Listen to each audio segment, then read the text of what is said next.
ہم نے ایک حدیث پڑھی بخاری میں کہ حضرت عائشہ رضی اللہ تعالی عنہا کے پاس نا وہ صحابی آئے ابو سلمہ ابن عبد الرحمن. ان کا زمین کا جھگڑا چل رہا تھا کسی سے. حضرت عائشہ نے ان سے فرمایا کہ اپنا حق چھوڑ دو, دے دو اس کو زمین. کیوں؟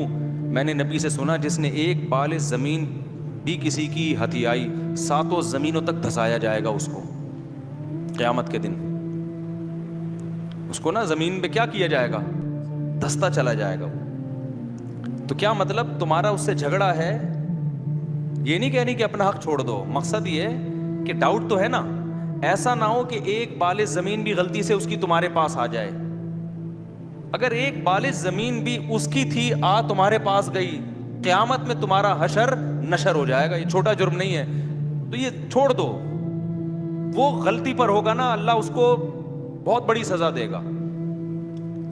دیکھو اصولی طور پہ تو شریعت کا مسئلہ یہی ہے کہ اپنا حق چھوڑنا نہیں چاہیے, اس سے سوسائٹی میں ظلم پھیلتا ہے. لیکن بعض دفعہ ڈاؤٹ ہوتا ہے انسان کو کہ پتہ نہیں میرا حق ہے بھی یا نہیں ہے, دیکھتا ہوں کورٹ کیا فیصلہ کرتی ہے. کورٹ کو تھوڑی پتا, کورٹ غلط فیصلہ کر دیتی ہے, اس کے پاس ثبوت پورے نہیں ہوتے, شک ہوتا ہے. زمینوں میں بہت ہوتا ہے ایسا.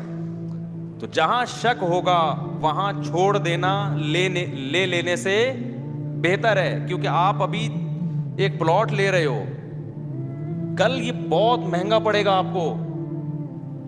اور آپ بتاؤ کہ ایک بال زمین کے بارے میں حضرت عائشہ فرما رہی ہیں کہ ڈاؤٹ ہے تو چھوڑ دو, کیونکہ یہ ایک بال زمین مہنگی پڑ جائے گی. اور ہمارے ہاں جو بلڈر ہوتے ہیں نا, پوری خربوں کی زمینیں ہڑپ کی ہوئی ہوتی ہیں لوگوں نے ان کی. اور پھر جب ان پر پینلٹیاں آتی ہیں تو اربوں روپے کی رشوتیں دے کے, اربوں روپے کی پیسے رشوتیں دے کے معاف کرائے ہوئے ہوتے ہیں انہوں نے. تو ان پہ یہ قابل ترس ہے میرے بھائی. ان کو دیکھ کے فخر نہ کیا کرو, بے اتنا بڑا بلڈر کروڑوں روپے کا مالک ہے یار, میں ابھی رکشے میں گھوم رہا ہوں. او بھائی تیرا رکشے کا حساب آسانی سے قیامت کے دن ہو کے تو بخشا جائے گا, ٹھیک ہے نا. تو کہہ دینا اللہ میں نے رکشہ اتنے میں خریدا تھا, 1.5 لاکھ قسطیں بنتی تھی, ہر مہینے 5,000 دیتا تھا, ایک دن 5 دن لیٹ ہوا تو میں نے اس سے تھوڑی سوری کر لی, ٹوٹل رکشے کا یہ حساب ہے, ٹھیک ہے نا.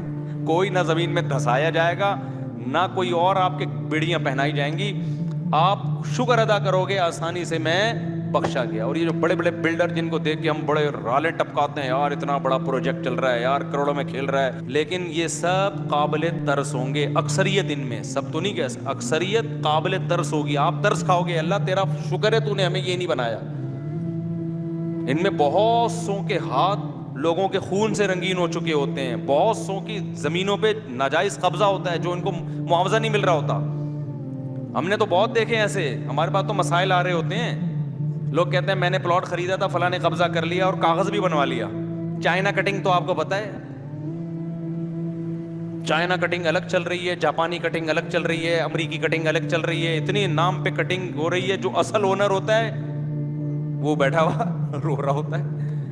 بہت کچھ ہو رہا ہے. تو یہ سب قابل ترس ہیں. کل قیامت میں آپ ان پہ رو رہے ہوگے, آپ رو رہے ہوگے.